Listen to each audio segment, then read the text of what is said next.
everybody. Happy February. It's Heart Month here already.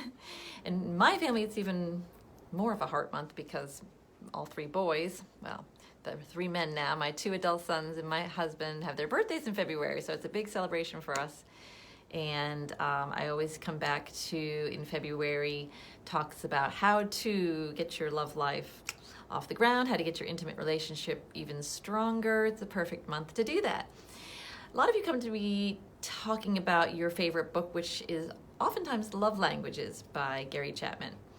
And I completely get that. His unique take on how we function, what we like and don't like, is a real treasure and really something that's easy to read. So what I like about it more, though, is what's the message underneath.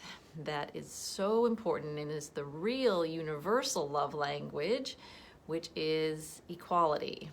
Whenever I say this to a couple, it's important to be equals, they always go, oh yes, of course. But so many couples, especially when they're in here, have fallen for the three most common inequality patterns that I see. And they're such easy traps to fall into because we are exposed to these traps growing up, and oftentimes our parents use those type of patterns as a parenting-child relationship, which makes a little bit more sense than when we use them in an equality relationship, a partner relationship. So let me tell you what those three traps are. One is the right and wrongs. So many couples are in trouble because they get so hung up on right and wrong. I have to stop couples in my office when they're in the middle of a heated discussion, shall we say argument. And I'm like, okay, what's the point right now? What are we doing here? What are you trying to accomplish? Oh, I'm right. Well, I'm right. I'm like, okay, so and then what? And then they're kind of stumped because there is no right or wrong. I mean, there's the law, but other than that, there is no right or wrong in as adults.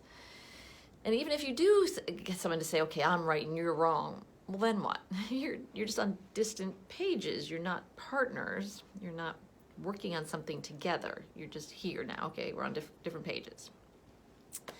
The next trap people fall into that keeps them from being equal is the shoulds. The shoulds are sort of like the right and wrong, except you're bringing in this idea of shoulds from somewhere else. You know, where is this list of shoulds? It doesn't exist, right? There's societal norms or what have you, but again, there's no real shoulds in adulthood. So this shoulds is bringing somebody else in, so you're wedging this, well, this is what everybody does. This is what you should do according to blah. And you're bringing that in between you two. So there's wedge stuck there. And lastly, the fantasies. A lot of people don't realize they come into a relationship with these ideas, but they're fantasies and they're not based in reality. Such as the people who like, well, I'm going to hang on the periphery and, you know, roll my eyes a lot and sigh and hope that my partner will figure out what the heck I want. Or the people who say, well, I'm going to work myself to the bone in front of him or her with a lot of sighing, with the hopes that then he or she will then pitch in and help me with the work, all without talking. This fantasy is that something's going to happen correctly and well without any discussion or any understanding, okay? So those three traps are what keeps couples from being equal and thus keeps that couple from being a successful, intimate relationship. So that's my 3 tips for this week.